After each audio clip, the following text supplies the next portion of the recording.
あった。ここだ。待ち合わせのカフェまで来たはいいが、俺は入るのをためらっていた。思った以上におしゃれなカフェに腰が引ける。おしゃれに無頓着な俺なんて間違いに決まっている。そう思いながらカフェに入ると、相手はすでに来ていた。写真で見た通りの綺麗な女性だった。実は彼女と会うのは今日が初めてだ。はじめまして。木原直也です。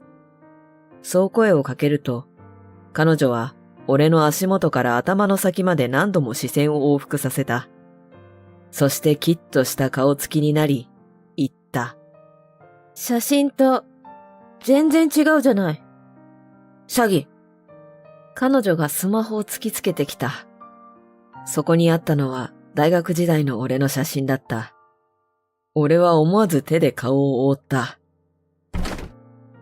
彼女は勢いよく椅子から立ち上がり、私だって結婚したいからお見合いに来ているんです。今日他の人に会えたのに、無駄にした私の時間を返してよ。そう言って足早に去っていった。やってくれたな。俺は母親を恨めしく思った。俺は生まれつきデブで汗っかきの上、見た目も冴えない。仕事は大手企業勤務の高級取り。見合いだと有料物件の次男坊、32歳。条件はいいらしいので、お見合いだけはできる。だけど、実物を見てみんながっかりするんだ。よかったら連絡先を。今度は二人でお茶でも。自分から積極的に次につなげようとするも。ごめんなさい。俺の見た目の悪さにすぐ断られてしまう。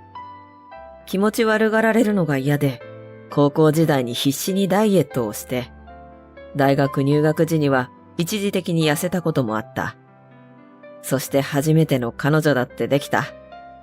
しかし彼女ができて舞い上がったこともあり、そんな節制生活も長くは続かなかった。すぐに元の体型に戻ってしまった俺は、デブは嫌いなの。ようやくできた彼女にもあっさり振られた。その後、失恋のショックで痩せられたらまだ良かったのだが、ますます太り、社会人になったらなったで仕事のストレスでなかなか痩せられない。会社でも女性社員からの自分の扱いは分かっている。この書類なんですけど。女性社員に書類を見せようと近づこうものなら、女性社員の体が反射的にのけぞるのがわかる。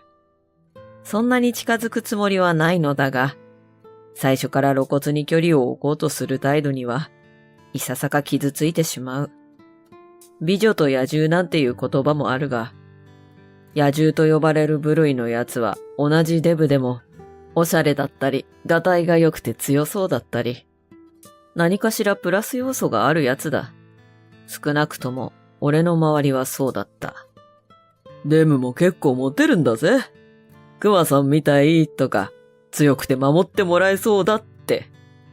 そんな友人の言葉を真に受けた俺は、合コンや飲み会へと積極的に参加したこともあったが、個人的に食事に誘っても誰からも返事はスルー。その後決まって着信拒否だ。一緒に飲み会へ参加していた友人は、次々と彼女ができていく始末。そう。俺は引き立て役だったのだ。みんな彼女ができて、とうとう独り身は俺だけになった。独り身なので残業を押し付けられる。嫌とは言えず引き受けてしまう。それだけじゃない。俺、怖がりなんだ。この間だって、会社に迷い込んできた鳩を捕まえるのが怖くて、窓を全部開けて逃がそうとした。女性社員からは、ちょっと、書類が飛んじゃうじゃない。体はでかいくせに気が小さくて頼りないんだから。と、睨まれてしまったこともあった。俺って、いいとこなしじゃないか。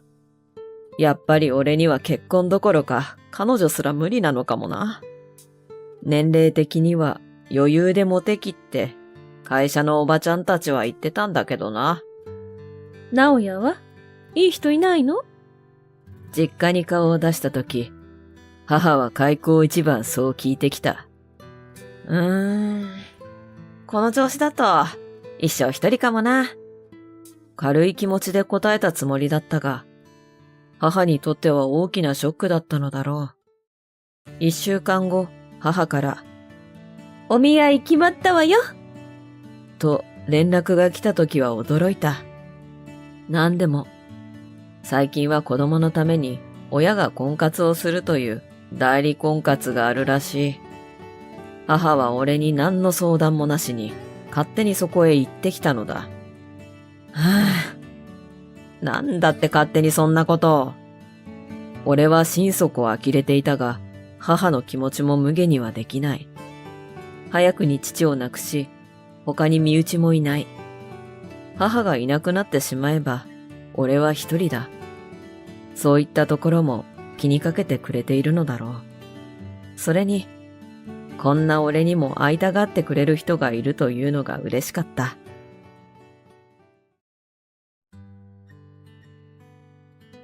こうして母が勝手に決めたお見合いに行ったものの、話をさせてもらう以前に、一目見ただけで振られてしまったというわけだ。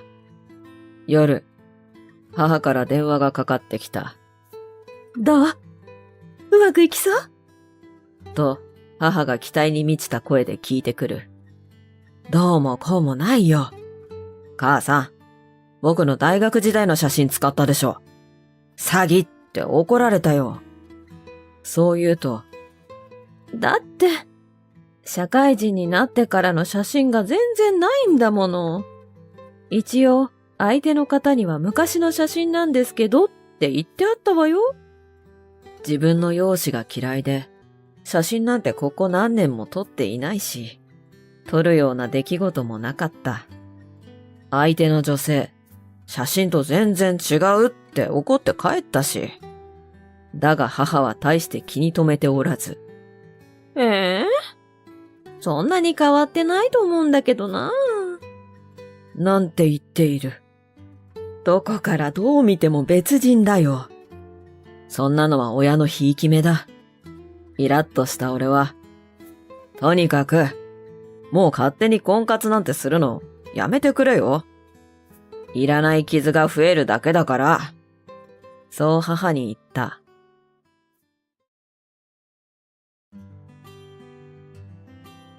だが、半年後、母から連絡が来た。直哉、あなたに会いたいっていう人がいるの。忘れかけていた前回のお見合いを思い出し、俺はため息をついた。まだ昔の写真を使って代理婚活してたの？俺は呆れた口調で母に問う。すると、違うわよ。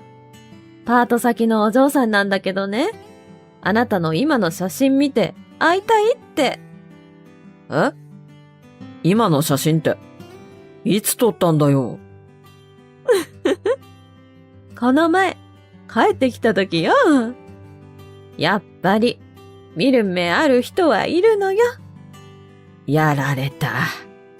そういえばこの間、携帯でカメラを撮る練習をしているとかで撮られたのだ。その写真を使ってまた勝手に代理婚活かよ。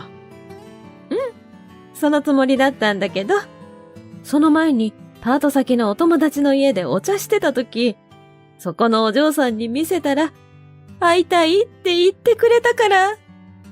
俺の写真を見て会いたいなんて変わった人だな。まあ、人のことは言えないか。俺も相当変人扱いされてるから。いいんだか悪いんだか。そう思いながらも、それなりに身だしなみを整え迎えた当日。お相手の女性は、俺より4つ下の28歳の人と聞かされていた。待ち合わせた店で待っていると、木原直哉さんですね。木綺麗な声がして、ふと顔を上げる。山岸優子です。今日は無理を言ってすみません。そう言って目の前に座った。俺は彼女を見て、心臓がバクバクしていた。髪の長さは肩くらい。品よく緩く巻いていて、アナウンサーのような美人だ。なんだって、こんな美人が俺に会いたいなんて言うんだ。ドキドキしながらも、ちょっと警戒する。今日はどうして俺なんかと？そうですよね。すみません、私ったら。以前、お会いしたことがあるんですけど、私のことなんて、やっぱり覚えていらっしゃらないですよね。シュンとしてしまった。こんな美人と会っていたのなら忘れるはずがないのだが、必死に過去の記憶をたどってみるが思い出せない。俺がうなっていると、彼女はふふっと笑い。なんだかそういうところも、木原さんらしいです。それから、俺と出会った日のことを話し始めてくれた。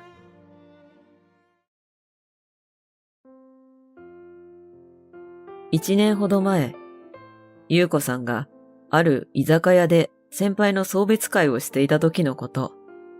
会計を終えて店を出ると、後を追うように二人組の男性が出てきて、お姉ちゃんたち、めちゃくちゃ美人じゃん。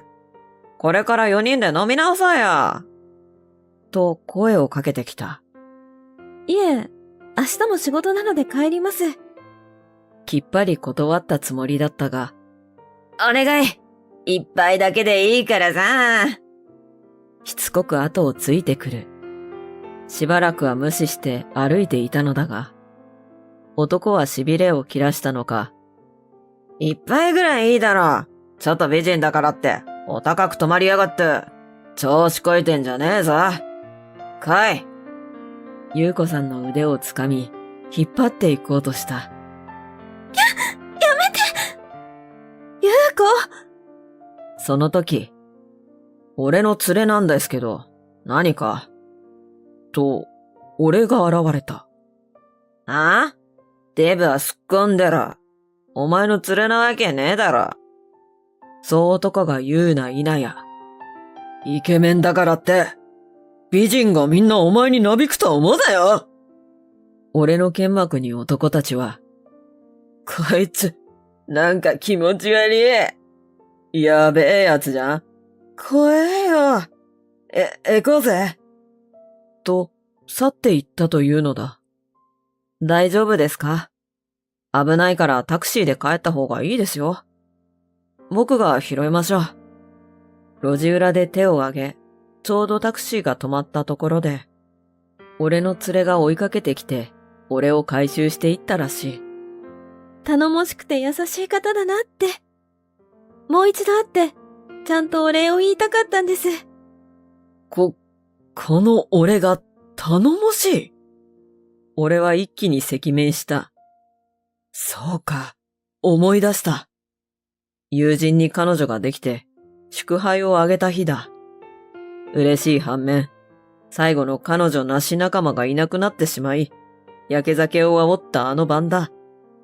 かなり酔っ払っていて、あまり記憶はないのだが、そういえば友人から、美女を助けて感謝されていたぞ、と後日聞いたような。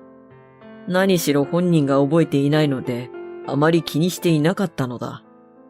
でも多分、俺のことだからイケメンに腹が立って絡んだだけのような気もする。すみません。俺、酔っ払ってあまり覚えてなくて。その後はちゃんと帰れましたか？はい。その後、直哉さんが止めてくださったタクシーに友人と乗って帰りました。それは良かったです。はい。美人を前に緊張して汗が吹き出る。何を話したらいいのだろう。ハンカチで額を拭いていたら、優子さんが再び口を開いた。なんだか一方的にすみません。もう一度お会いできたらなって思っていたんです。でも何の手がかりもないから諦めていたところ、木原さんのお母様に、うちの息子独身なんだけど、どうかしらって写メを見せていただいて、あの時のって嬉しくなっちゃって、ぜひ会わせてくださいってお願いしたんです。照れ笑いする優子さんはとても可愛かった。俺のことを優しい人だと勘違いしているのだろう。なんだか申し訳なくなった俺は。でも、俺を言われるようなことじゃないんですよ。俺、こんなだからイケメンに腹が立って、お酒の勢いに任せて絡んだだけだと思いますし、頼もしいとかそういうんじゃ。いえ、直哉さんは女性に対して気遣いのできる方だと思います。こんなこと話したら、傲慢な女だと思われちゃいそうですけど、実はああいうことって時々あるんです。別のお客さんや通りがかりの人が助けてくれるんですけど、男性の方だと、お礼は一杯付き合ってくれるだけでいいからとか、連絡先教えてとか。でも、直哉さんは私と友人を心配して、すぐにタクシーを拾おうとしてくれたじゃないですか。それがすごく心に響いたんです。真剣な眼差しで見つめてきた。いえ、そんな大したことじゃ。俺がしどろもどろになっていると。私にとっては大したことです。しかも、酔っている時こそ本性が出るって言いますから。優子さんは、やや興奮気味に言ってきた。ありがとうございます。すみません。褒められ慣れてないので、どう反応していいのやら。ポリポリと頭をかくと。やだ、私ってば、つい興奮してすみません。口に手を当てていた。しばらく見つめ合った後、ふふっとお互いに笑い合った。